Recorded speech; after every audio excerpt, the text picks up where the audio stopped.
Alright guys, so here's my opinion and experience being there like live at the UFC event for 262 in Houston.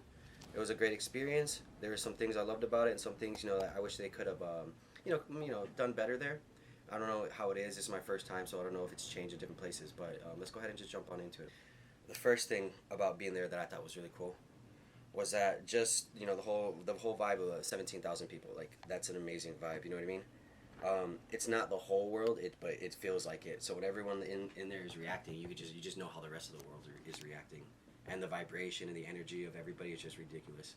And the fact that the fighters that you're watching, your favorite fighters, are like right there, down there in front of you, like in person. So it just what they're feeling. It's just almost more hype being there than on TV. It just feels a little bit more real than watching it back at home on pay-per-view. So things you should know if you're a drinker, you know what I mean. If you like to drink before going, I definitely recommend pre-gaming if you have of course a designated driver or whatnot, watch your stuff. But because drinks are expensive there, I must have had like a 16 ounce of a mixed drink, and that cost me about $12.50. And of course I'm gonna get two of them. You can only take two at a time when you're there. You have to go back and forth and buy drinks, two at a time.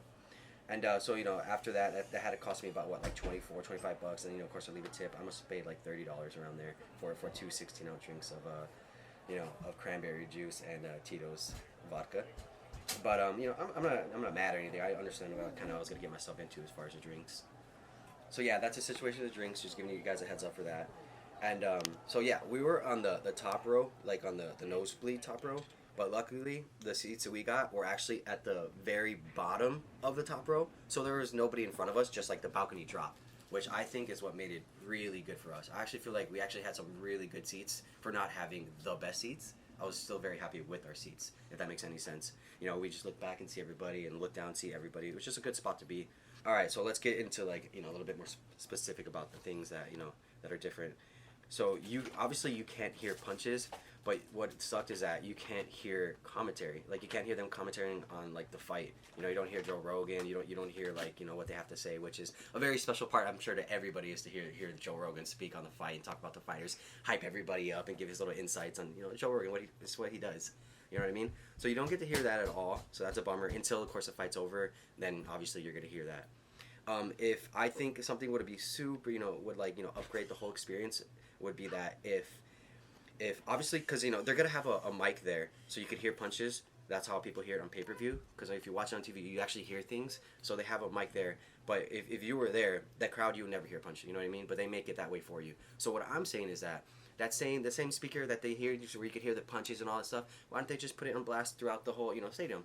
They did it with the music. You might as well. People were gonna want to hear that. So I'm not too sure if there's something I'm missing, but I think they should have done that so everybody could hear the action as well.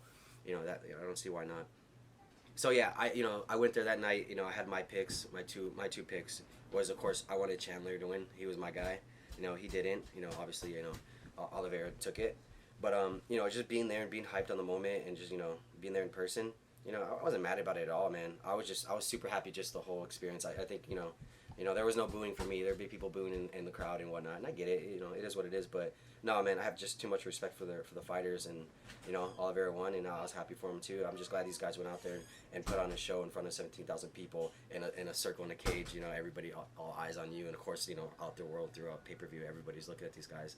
So you kind of almost had an idea what it's like, because you see them walking up to the cage, like you have an idea what it'd be like. Man, what if I was walking?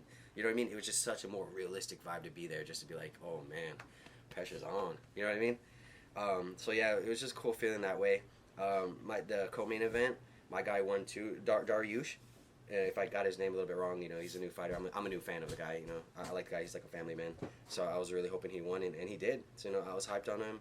You should hear, like in person, you should hear the love for Tony. I think that was something crazy too. When you're there in person, you really get to hear the love and the hate for these fighters, man. Dariush, oh my gosh, people were booing him. You couldn't hear the guys talk at the end. That was so upsetting. And of course, at home, you're gonna be able to hear him talk, and that's one of the most important parts to me. I like to hear how my fighters take a loss. You know what I mean? It's a rough and embarrassing situation. Their pride gets hurt, and I enjoy hearing how they take it. You know what I mean? And so when you're there, well, you're gonna just hear everybody just booing for the guy, like straight up booing, where you couldn't hear him speak at all. And that was a bummer to me. I felt bad for him. I was just like, come on, guys, have some respect for these fighters. You know what I mean? Like, hear them out. But now, that's just what it is. You can't get like 17,000 people to cooperate, especially if they have alcohol in their system and whatnot. if people are just gonna go off. So that was another situation that I think is better for as far as pay per view. So yeah, so we're up there, and it was they're pretty far away, but I could still make out what was going on. Honestly, like my eyesight's not that bad.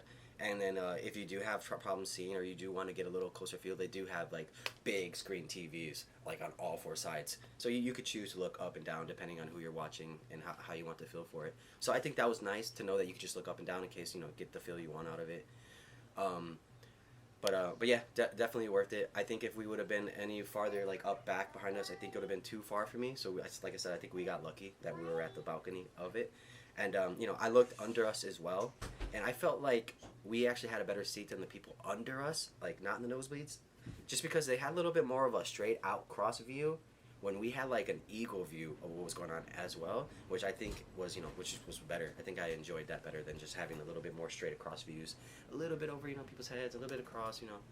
So yeah, that was another thing I liked about being up high personally.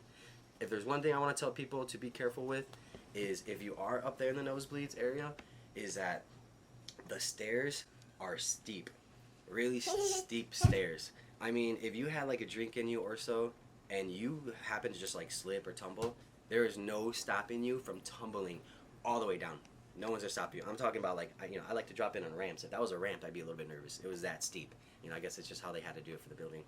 And yeah, so and at the very end of the balcony, when you get down to where we were sitting, there's a glass like maybe about like this big that would like try to stop you, and maybe a cement a little bit lower like that. So really there wasn't a lot to stop you. So who knows, man, if you would have done it just right, maybe even bounced, you probably went over the balcony and fell off.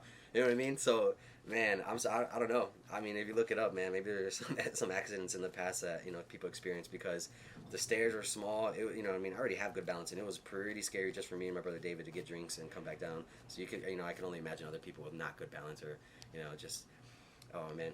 But so yeah, I recommend being careful in that situation as well. And yeah, that's what I gotta say, guys. Good luck. It's worth it. Just keep those things in mind. All right, keep that in mind.